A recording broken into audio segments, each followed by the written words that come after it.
부활의 소망과 기쁨이 여러분들에게 가득하기를 빕니다. 지난 한 주간 고단하셨죠.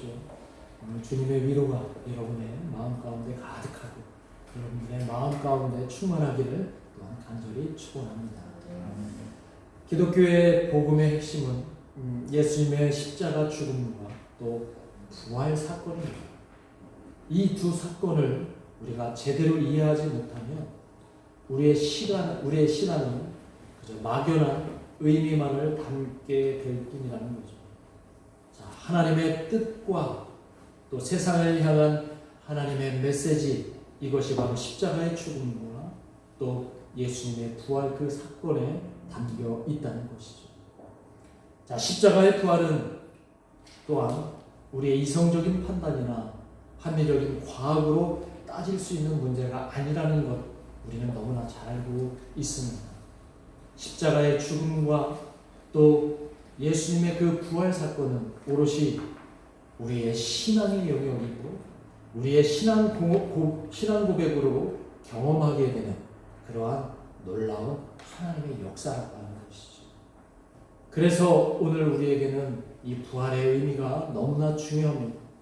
그리고 그 부활, 예수님의 부활을 기념하는 오늘 우리는 이 마가복음에서 부활의 그 서사, 부활의 이야기를 저와 여러분하고 함께 나눠보려고 합니다. 자, 이제 본문 속으로 들어가면 예수님께서 부활하시기 사흘 전에 예수님께서 겟세마네 동산에서 체포되실 때 제자들은 모두 예수님을 버리고 도망갔습니다. 이 사실은 우리가 너무나 잘 알고 있죠. 마가복음 14장 50절에 보면 짧은 단락이 있어요. 다 도망갔다. 그들이 어디로 갔는지는 모릅니다. 아마 추측컨대 그들은 예루살렘 모처에 숨어서 아마 자신들의 안위를 그렇게 추구했을 것으로 추정이 됩니다. 그래야 오늘 본문과 내용이 이어지기 때문이죠. 도망친 제자들의 그 자리를 대신한 사람들이 있는데요.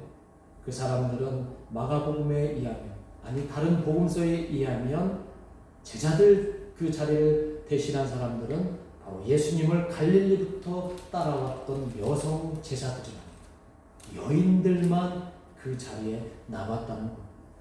그 여인들은 당시의 여성에 대한 편견 때문인지 멀리서만 예수님의 죽음을 지켜보죠. 그리고 예수님의 그 이후, 죽으신 이후의 모든 상황들을 지켜보게 되었던 거예요.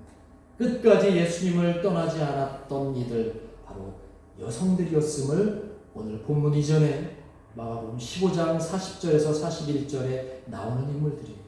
그리고 오늘 본문에도 나오는 사람들입니다.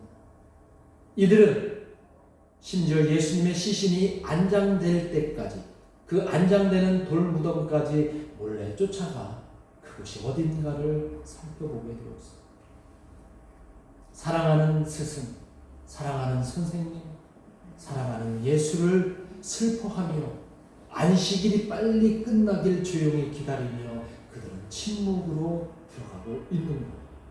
그리고 마침내 안식일 다음 날 해가 막 뜨는 시각에 이 세 여인이 미리 준비한 향료를 가지고 예수님의 시신을 안장한 그 돌무덤으로 향합니다.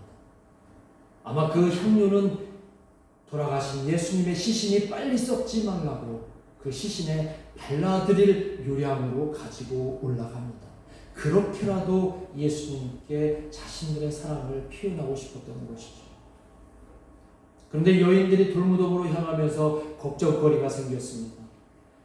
그 돌무덤 입구를 크게 가로막고 있는 큰 돌을 누가 과연 굴릴 것인가, 굴려줄 것인가, 그런 걱정을 가지고 마침내 무덤 입구에 도착했을 때 그 여인들은 깜짝 놀랐어요. 그 무덤 입구를 가로막고 있던 큰 돌이, 커다란 돌이 굴려져 있는 겁니다. 마치 이렇게. 한번 사진 한번 보여주세요. 진짜로 그렇다는데 당시에 그 돌 무덤이 아마 저랬을 것이라고 사진 작가들이 찍은 것 같아요. 무덤이 활짝 열려 있습니다. 무슨 일인가 하여 이 세 여인이 그 무덤 안으로 들어갑니다. 그런데 그곳에 흰옷 입은 한 청년이 오른쪽에 앉아있는 거예요. 그 상황에 놀라 어리둥절하던 그 여인들에게 이 청년이 이렇게 말을 건넵니다. 놀라지 마세요.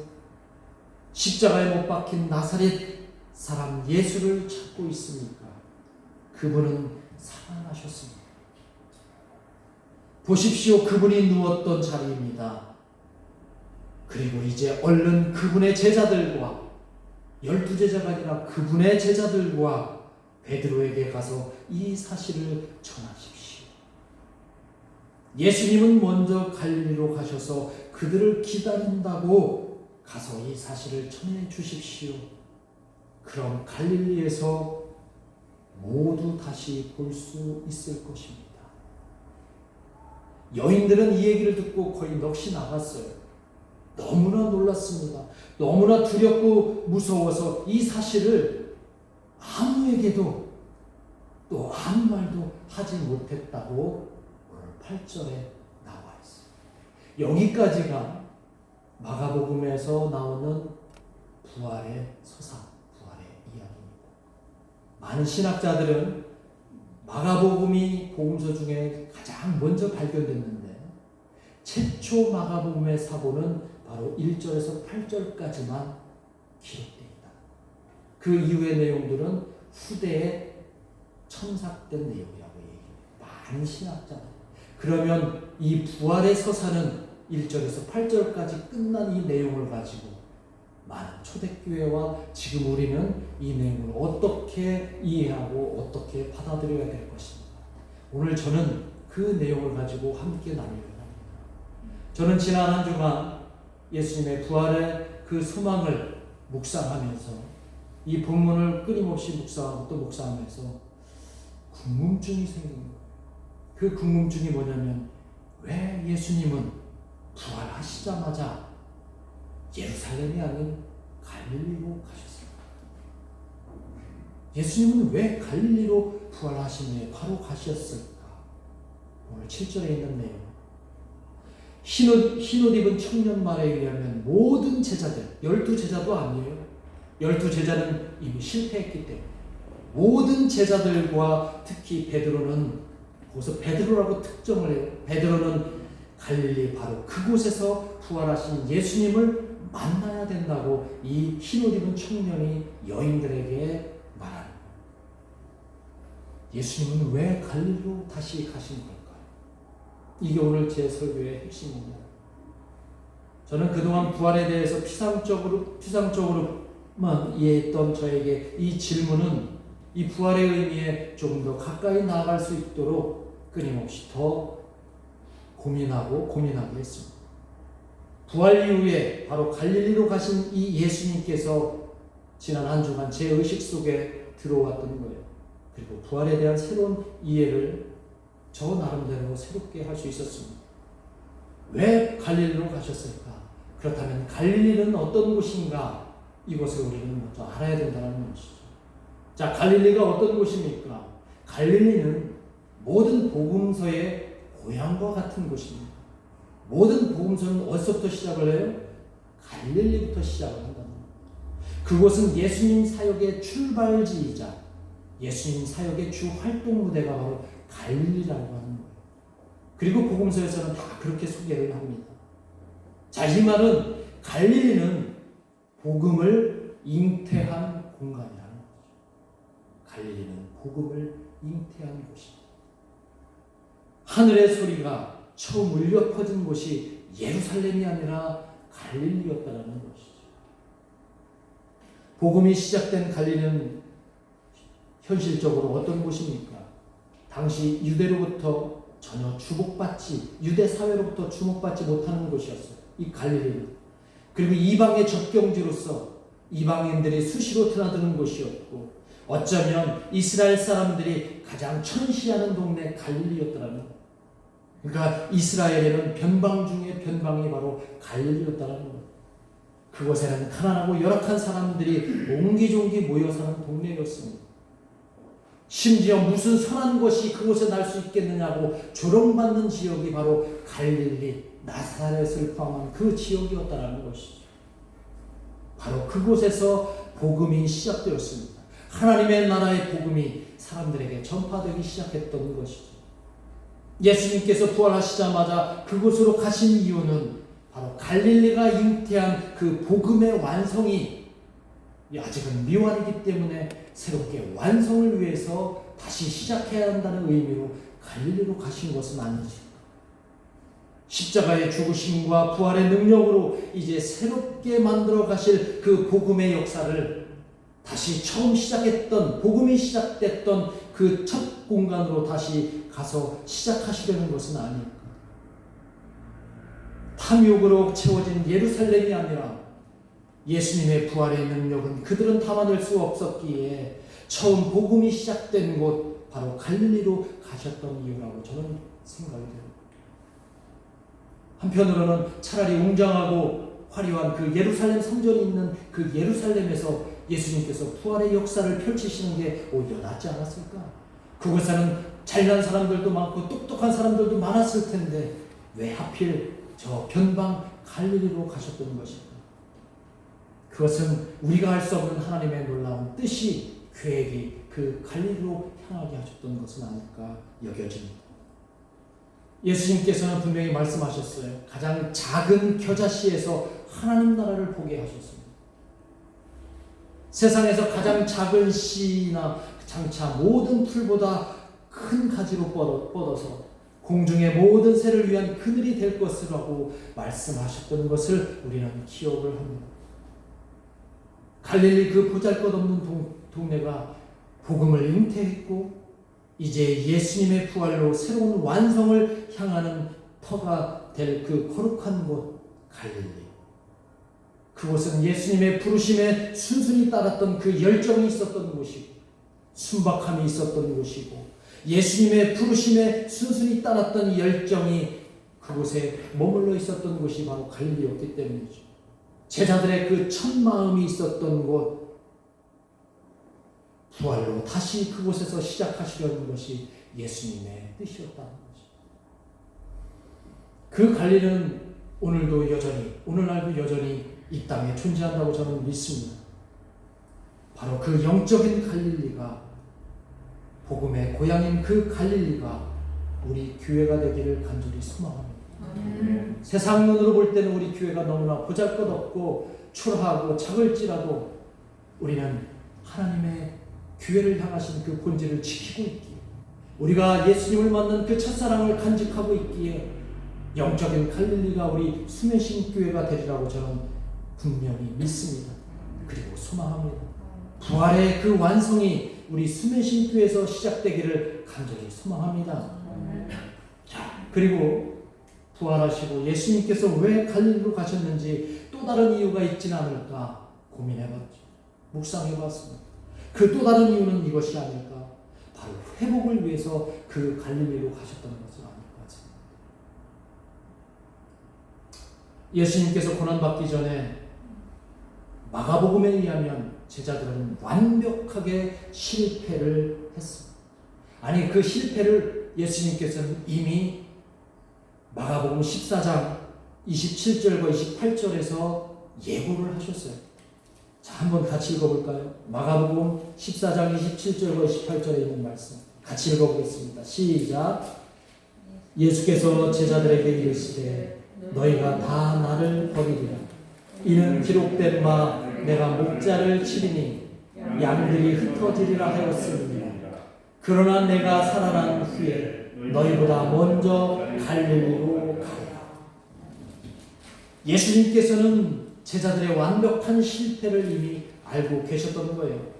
그래도 예수님 마음 한 구석엔 어떤 상황이 닥쳐도 제자들이 끝까지 지켜주고 버텨주길 바라시지 않으셨을까요? 그러나 어떻게 했습니까? 결과는 참혹했습니다. 정말 그들이 예수님의 제자였는지 부끄러울 정도로 그들은 철저하게 쓰러지고 실패했습니다. 베드로는 오늘 방금 전에 14장 28절 이후에 29절에 보면은 모든 사람들이 다 버릴지라도 나는 절대로 그러지 않겠다고 얘기했던 그 베드로, 예수님과 운명을 같이 하겠다던 그들의 맹세는 봄날 비바람에 쉽게 떨어지는 저 벚꽃잎처럼 그렇게 쓰러지고 말았던 거예요. 베드로의 실패는 충격이었습니다. 충격적입니다.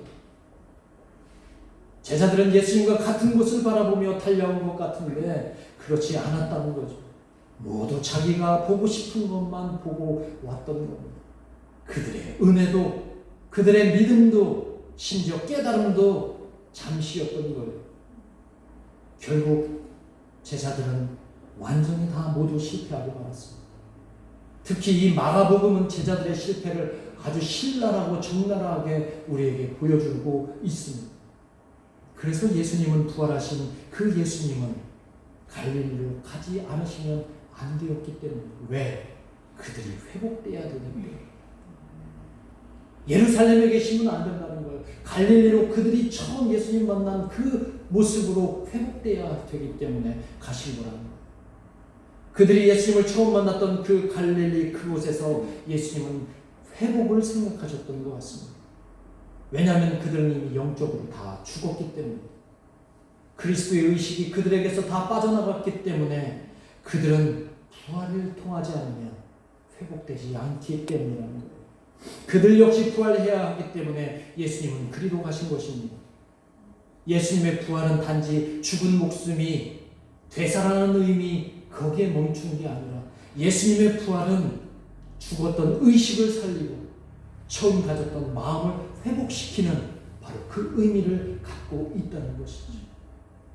그래서 다시 살아나는 회복의 역사가 바로 예수님의 부활입니다. 실수와 실패로 무너져버린 인생들을 다시 살리는 바로 그 회복의 힘이 예수님의 부활임을 여러분들이 꼭 믿으시기를 주님의 이름으로 부탁드립니다. 우리는 매일 매 순간 실수와 실패를 경험합니다. 때로는 너무나 힘들어서 쓰러지고 또 넘어지고 그렇게 살아가고 있어요. 그래서 오늘 부활의 의미가, 이 예수님의 부활이 여러분들에게는 회복의 부활이 되기를 간절히 소망합니다. 예수님께서 제자들을 회복시키신 아주 극적인 장면을 잘 묘사했던 것이 요한복음 마지막 장 21장에 잘 나오잖아요. 제자들은 의식이 무너지고 그리스도의 의식이 자신들한테 떨어지자 바로 옛날 그 모습으로 갈릴리 가서 고기 잡는 일을 해요. 열심히 밤새도록 고기를 잡았는데 고기를 잡아요, 못 잡아요? 한 마리도 못 잡지만 부활하신 예수님이 그들에게 나타나서 한마디 하시니까 배가 가라앉을 정도로 1호삼 그 엄청난 물고기를 잡는 그런 삶의 회복을 그들에게 허락하시고, 또 따로 베드로를 불러서 이렇게 그를 회복시키시는데, 시몬아, 내가 나를 사랑하느냐? 예, 예수님, 제가 예수님을 사랑합니다. 시몬아, 내가 나를 사랑하느냐? 시몬아, 내가 나를 사랑하느냐? 예, 예수님, 죄송합니다. 예수님을 사랑합니다. 그러면 내 양을 먹어라. 그렇게 베드로를 회복시키는 예수님을 우리는 발견할 수 있습니다. 요즘 우리 사회는 너무나 각박합니다. 실수나 실패를 용납하지 않아요. 내 실수도 용납하지 않고 나의 실패도 용납하지 않지만 타인들의 실수나 실패는 더더욱 용납하지 않아요. 금방 공격하고 금방 그들을 완전히 제기하지 못하도록 짓밟는 사회가 되어버렸습니다. 그러다 보니까 젊은 사람들이 이런 숨막히는 사회에서 극단적인 선택들을 하는 걸 보면서 너무나 안타깝습니다. 요즘 우리 사회 돌아가는 모습을 보면서 이것이 무슨 사람 사는 사회인가 싶을 정도로 너무나 삭막하고 너무나 냉정하고 너무나 각박하다는 생각을 합니다. 왜 이렇게 되었을까요? 우리 한국 사회, 우리 한국의 교회가 얼마나 많은데, 그리스도인이 얼마나 많은데 회복을 노래하지 않고 회복을 얘기하지 않고, 부활절 이 날에도 심지어 그 회복을 온전히 우리가 나누지 못하는 그런 시대를 살고 있다는 것을 저는 요즘 너무나 뼈저리게 느끼고 있습니다.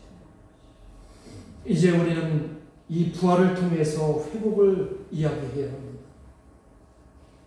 이 땅에 제자들처럼 숱하게 실수와 실패를 반복하며 살아가는 사람들, 그들 때로는 죽을 만큼 힘든 그들에게 예수님께서 갈릴리로 가신 이유, 그 회복의 이유를 그들에게 전해 주기를 간절히 소망합니다. 그 역할을 이제 먼저 체험한 우리 사랑하는 형제와 자매들이 그렇게 사람들에게 회복의 부활을 소개해 주었으면 좋겠습니다. 내가 예수님을 처음 만난 그 지점에서 우리가 먼저 회복되어서 이 땅에 쓰러져가는 많은 사람들에게 이 부활의 소망과 회복의 기쁨을 그들에게 안겨주기를 주님의 이름으로 축복합니다. 이번 주 한 주간 이 부활절의 놀라운 은혜를 마음속에 새기시면서 그렇게 행복하게 회복하시는 여러분들이 되시기를 간절히 소망합니다. 기도하겠습니다. 우리 부활절 이 의미를 되새기며 회복의 의미를 되새기며 우리 합심해서 기도하겠습니다.